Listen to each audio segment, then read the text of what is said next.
Good morning student. कैसे हैं आप लोग?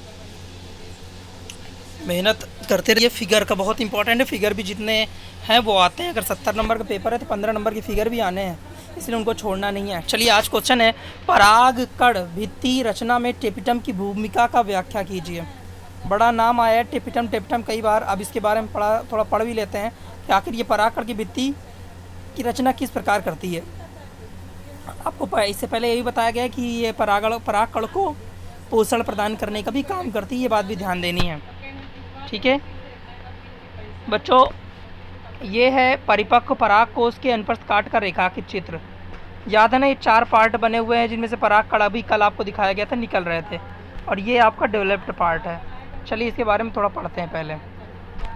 परागकण भित्ति रचना में टेपिटम की भूमिका का व्याख्या।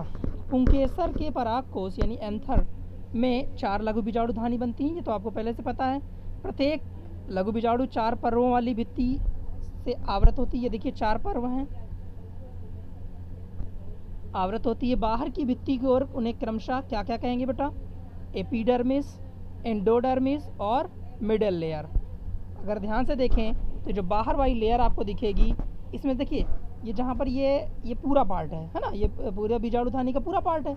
और अब इनमें से ये 4 पार्ट है ना, ये 1 2 3 4, ये चारों गोले जो दिखाई दे रहे हैं, इनमें तो लघु बीजाणु बनने हैं ना, परागकण बनने हैं।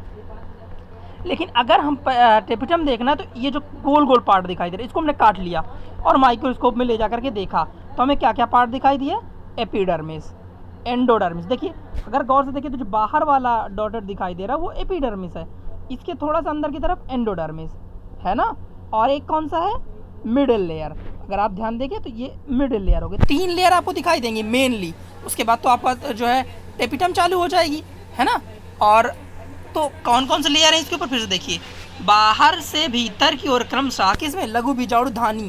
भाई लघु बीजाणु इसमें बनेंगे तो यही तो है लघु बीजाणु धानी। 4 परतों वाली भित्ति से आवृत होती है।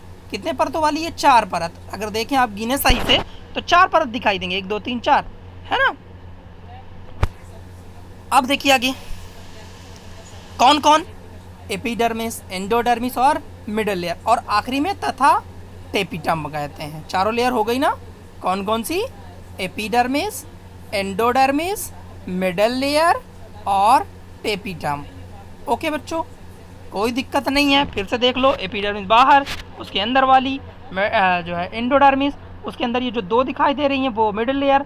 वास्तविकता में ये जो नीचे वाली वो भी मिडल लेयर ही है ना, इसकी नीचे वाली, और टेपिटम अंदर की ओर। आगे देखिए, तो टेपिटम का काम समझ में आया ना, कहाँ पे होती है? लघु बीजाणु धानी में।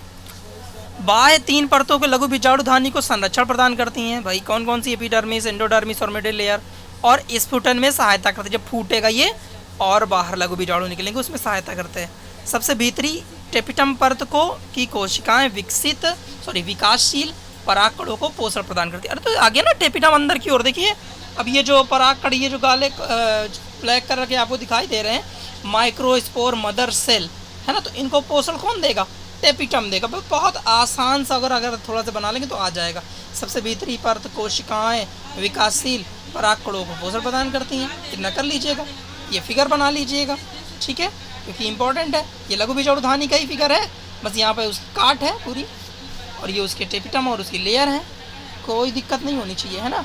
चलिए बाकी कमेंट करके बताइएगा, और बताया करें सभी लोग कि सर समझ में आ रहा है कि नहीं आ रहा। थोड़ा हमें भी हौसला मिलता है, और भी तेज़ चलें कि स्लो चलें, है ना। आप लोग जैसा कहेंगे वैसा करेंगे, और लाइक वगैरह भी कर दिया करें। चलिए थैंक यू।